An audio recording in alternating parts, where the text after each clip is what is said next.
Hello everyone. Principles of management developed by Henry fuel. पहले हमने scientific management की बात की थी, जिसमें हमने साइंटिफिक प्रिंसिपल्स को स्टडी किया था कि मैनेजमेंट के जो साइंटिफिक प्रिंसिपल्स है वो किस प्रकार से वर्क करते हैं। लेकिन एक इंजीनियर एंड मैनेजमेंट थ्योरिस्ट हुए थे हेनरी फ्यूल, जिन्होंने मैनेजमेंट के 14 प्रिंसिपल्स दिए थे। In his book General and Industrial Management, Fayol outlined 14 principles of management, जो कि इफेक्टिव मैनेजमेंट की एक तरीके से गाइडलाइन के रूप में वर्क करते हैं। तो आज की वीडियो में हम इन 14 प्रिंसिपल्स को डिस्कस करने वाले हैं। तो इसमें पहला प्रिंसिपल है डिवीजन ऑफ वर्क। अपने पहले प्रिंसिपल में हेनरी फ्यूल ने कहा था कि इस प्रिंसिपल के अकॉर्डिंग कि जितना हो सके उतना आपको जो काम है उनको छोटे छोटे पार्ट्स में डिवाइड कर देना चाहिए एंड सभी इंडिविजुअल्स को उनकी कैपेबिलिटीज के अकॉर्डिंग उस काम को सौंप देना चाहिए। इसका मतलब ये है कि जब हम लोगों को उनकी कैपेबिलिटीज के अकॉर्डिंग, उनकी टेस्ट के अकॉर्डिंग उनके काम को असाइन कर देंगे तो वो उस काम में स्पेशलिस्ट बन जाएंगे, जिससे कि हमारी फर्म को स्पेशलाइजेशन के बेनिफिट्स भी मिलेंगे।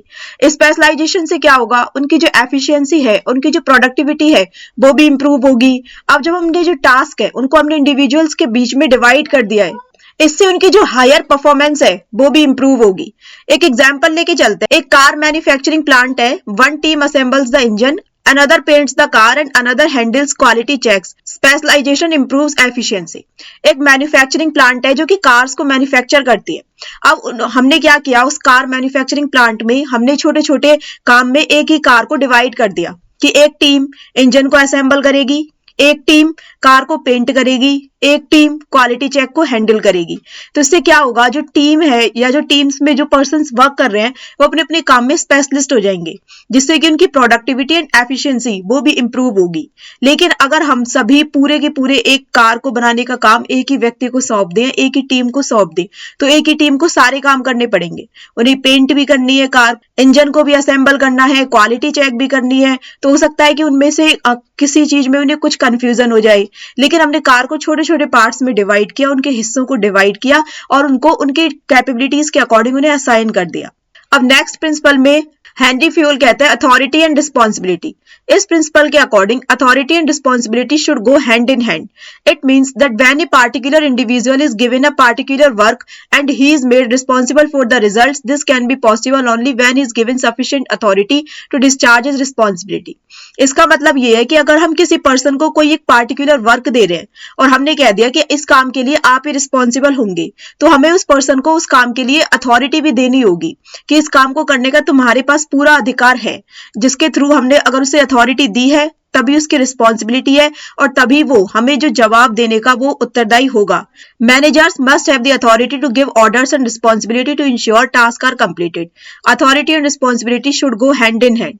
एग्जाम्पल लेके चलते हैं। Sale manager has the authority to set targets for the team and is responsible for achieving the sales goal. They are held accountable for teams performance. हमने एक सेल्स मैनेजर को एक अथॉरिटी दी कि वो जो टारगेट्स है उन्हें सेट करे अपनी टीम के लिए और वो रिस्पॉन्सिबल है उस सेल्स गोल को अचीव करने के लिए। तो अब अगर उसने सेट टारगेट्स को भी अचीव नहीं किया तो उन सब के लिए वो खुद ही अकाउंटेबल होगा। मतलब अब उसे ही जवाब देना पड़ेगा कि वो अपने इस गोल को अचीव क्यों नहीं कर पाया। तो हेनरी फ्यूल कहते हैं कि अथॉरिटी एंड रिस्पॉन्सिबिलिटी साथ साथ में चलनी चाहिए। इसका मतलब यह है कि अगर आप किसी पर्सन को रिस्पॉन्सिबिलिटी दे रहे हो तो उसको अथॉरिटी भी दो कि ये काम आपको किस प्रकार से करना है। नेक्स्ट प्रिंसिपल है डिसिप्लिन। डिसिप्लिन का मतलब क्या होता है, the organizational rules and employment agreement should be obeyed by both the superiors and subordinates which are necessary for the successful working of the organization. मतलब जो ऑर्गेनाइजेशन के रूल्स हैं और जो एम्प्लॉयमेंट के जो एग्रीमेंट है वो दोनों के दोनों मतलब उनकी आज्ञा का पालन किया जाना चाहिए सुपीरियर्स के द्वारा और सबऑर्डिनेट्स के द्वारा। अगर वो अपने सुपीरियर्स और सबऑर्डिनेट्स की आज्ञा का पालन ही नहीं कर रहे हैं तो वो जो वर्किंग ऑर्गेनाइजेशन है वो सक्सेसफुल नहीं हो पाएगी। Discipline is essential for the smooth functioning of an organization. इसमें आप अपने से सुपीरियर्स की ओबीडियंस कर रहे हो, अथॉरिटी की रिस्पेक्ट कर रहे हो एंड रूल्स का पालन कर रहे हो। For example, employees in a bank follow strict rules about working hours, dress codes and professional behaviour. Violations lead to warning और पेनल्टीज।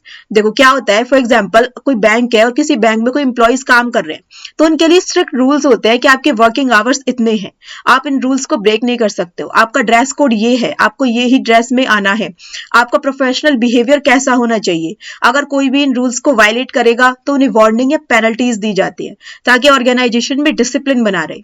नेक्स्ट प्रिंसिपल में वो कहते हैं unity of command. According to this principle an individual employee should receive orders from only one superior at a time and that employee should be answerable only to that superior. इसका मतलब ये है कि एक इंडिविजुअल एम्प्लॉय जो है वो केवल और केवल एक ही सुपीरियर से एक टाइम में ऑर्डर्स लेगा और उसी को वो आंसर्स देगा। फॉर एग्जाम्पल, दो सुपीरियर्स हैं और एक टीम में दो सुपीरियर्स हैं। अब टीम में 10 लोग हैं, अब 10 लोगों को उन्हीं दोनों सुपीरियर्स की बात सुननी है, तो वो कंफ्यूज हो जाएंगे कि एक सुपीरियर कुछ बोल रहा है, एक सुपीरियर कुछ बोल रहा है। लेकिन अगर उन टीम के ऊपर केवल एक ही सुपीरियर है जो उनको गाइड करने वाला है, जो उनको बताने वाला है, तो इससे क्या होगा, वो कंफ्यूज नहीं होंगे और वो उसी के बताए अनुसार काम करेंगे। A teacher in a school reports to only the principal. If multiple administrators give conflicting orders, it would lead to confusion. अगर सब लोग अलग अलग ऑर्डर्स दे रहे हैं तो इससे केवल और केवल कंफ्यूजन क्रिएट होगी। तो इसलिए हेनरी फ्यूल ने कहा था कि ऑर्गेनाइजेशन में यूनिटी ऑफ कमांड होनी चाहिए। राइट अप्रोच क्या है कि एक मैनेजर है, उसके नीचे 3 सबऑर्डिनेट काम कर रहे हैं और तीनों सबऑर्डिनेट्स उसी मैनेजर का कहना मान रहे हैं। रॉन्ग अप्रोच क्या है, मैनेजर्स 2 हैं, 3 सबऑर्डिनेट्स हैं, अब वो खुद ही कंफ्यूज है कि वो किसकी बात सुने, किसकी बात ना सुने। नेक्स्ट है unity of direction. According to this principle there should be one head and one plan for a group of activities having the same objective. इसका मतलब ये है कि हमारा जो ऑब्जेक्टिव है वो सेम है और उसके लिए उसके केवल और केवल एक ही हेड होना चाहिए और एक ही प्लान होना चाहिए। ऐसा नहीं है कि हमारा एक ऑब्जेक्टिव है लेकिन उसके लिए हमने डिफरेंट डिफरेंट प्लान्स बना रखे हैं, डिफरेंट डिफरेंट उसके हेड्स हैं। Activities with similar objective should be grouped under one plan and one head.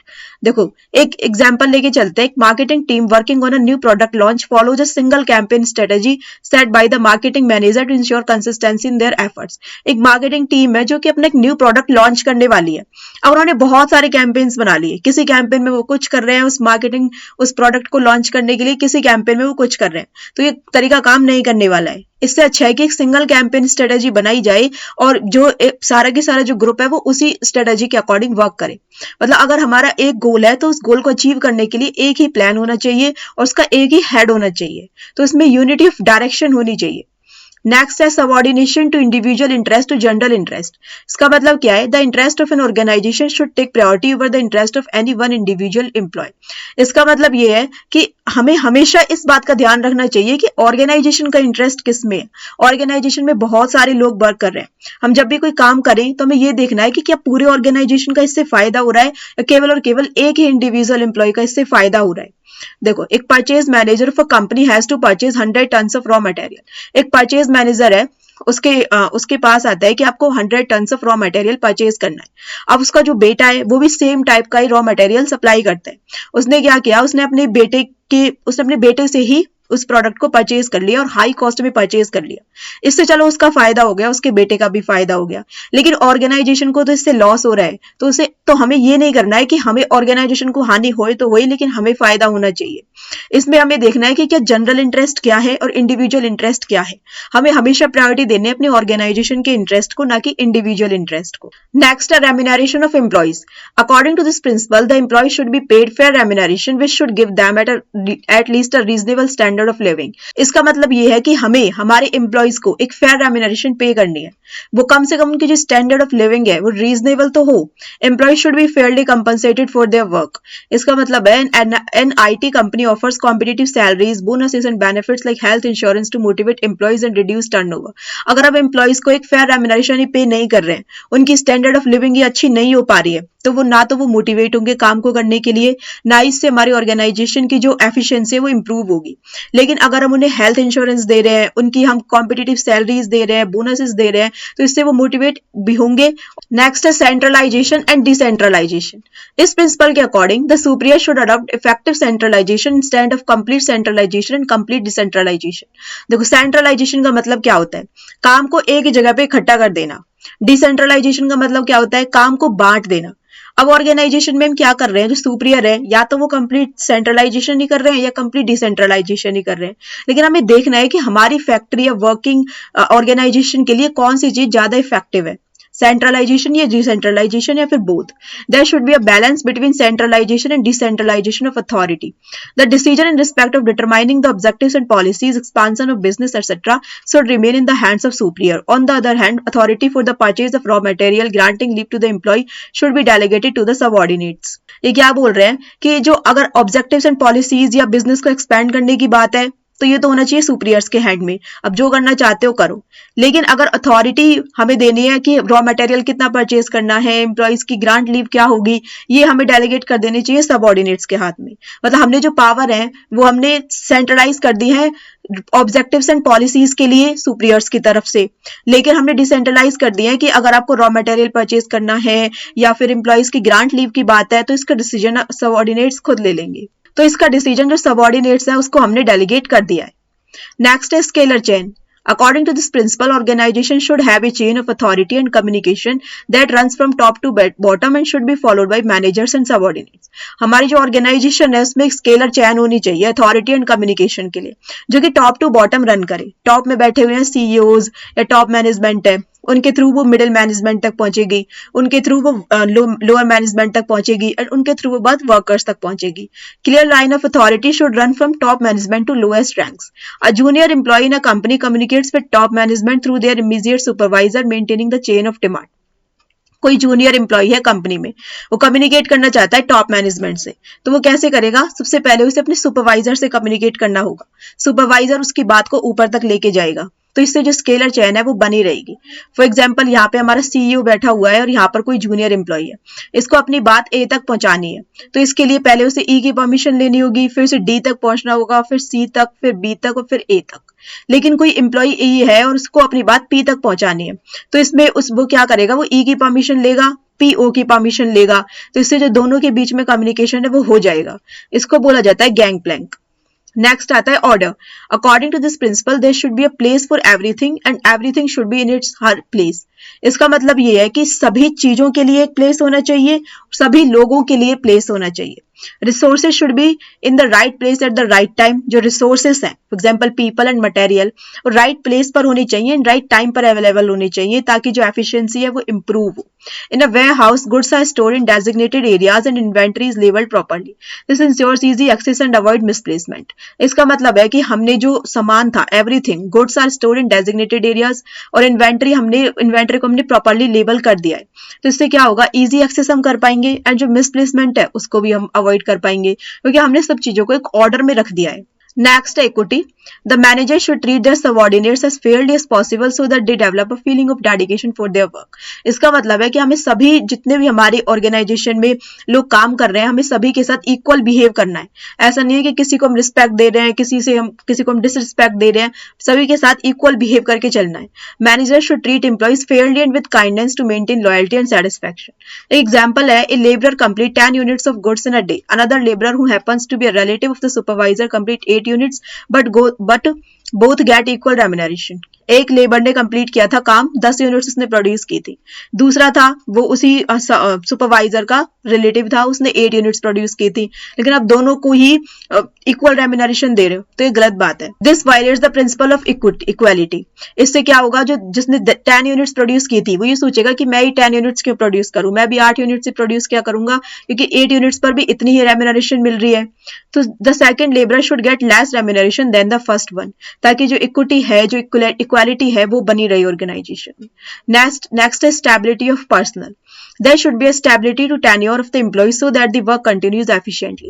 इसका मतलब क्या है कि जो एम्प्लॉइज का जो टेन्योर है, मतलब जो कार्यकाल है, वो कितने टाइम तक काम करने वाले हैं, वो हमें पहले ही स्टेबल कर देना चाहिए कि आप इस ऑर्गेनाइजेशन में हो और आप काम करने वाले हो। अगर किसी एम्प्लॉय को लग रहा है कि मुझे नेक्स्ट मंथ ये काम से निकाल देंगे, तो वो मोटिवेटेड नहीं रह पाएगा काम को करने के लिए। High employ turnover disrupts productivity, job security and stability improve performance। A company that provides job security and long term contracts see high employee satisfaction, lower turnover rates। मतलब एक कंपनी है जो कि जॉब सिक्योरिटी दे रही है and long term contracts के लिए employees को हायर कर रही है, तो इससे क्या होगा? उनके बीच में एक मोटिवेशन आएगा कि हमारी जो जॉब है वो सिक्योर है, हमें इस कंपनी के लिए और अच्छा वर्क करना है। एंड जो उनकी टर्नओवर रेट है, मतलब वो उनकी जो काम छोड़ने जाने की जो संख्या है, वो जो रेट है, वो भी कम होगी। Next है initiative। According to this principle, employees in the organization must be given an opportunity in making and executing plan। हमें इनिशिएटिव लेना है कि हमारे जो एम्प्लॉइज हैं उन्हें भी अपॉर्चुनिटी दी जाए कि वो कुछ प्लान्स लेके आएं और हम उन्हें एग्जीक्यूट भी करें। Employees should be encourage to take initiative and contribute their ideas to improve processes. And employee suggest using a new software tool to improve productivity and the management encourages them to implement the idea. एक employee ने हमें suggest किया कि हमें एक new software tool को अपनाना चाहिए ताकि हम अपनी प्रोडक्टिविटी को इंप्रूव कर पाएं। तो तो मैनेजमेंट को उसे इंकरेज करना चाहिए और उससे बोलना चाहिए कि आप अपने आइडिया को इंप्लीमेंट करके देखते हैं कि इससे क्या होता है। नेक्स्ट है esprit de corps. According to this principle management should promote a team spirit of unity and harmony among employees. Management को हमेशा टीम स्पिरिट पर ध्यान देना चाहिए, उसे हमेशा आई के स्थान पर वी शब्द का प्रयोग करना चाहिए कि we will do this work, not I will do this work. Manager should always say that we will do this work instead of I will do it. This behaviour of a manager will keep alive the spirit of cooperation among the subordinates. इससे क्या होगा, जो subordinates हैं उनके बीच में एक spirit of cooperation जागेगी कि हाँ, हम सभी के साथ हम सभी का कोऑपरेशन है इस बिजनेस को ग्रो करने में।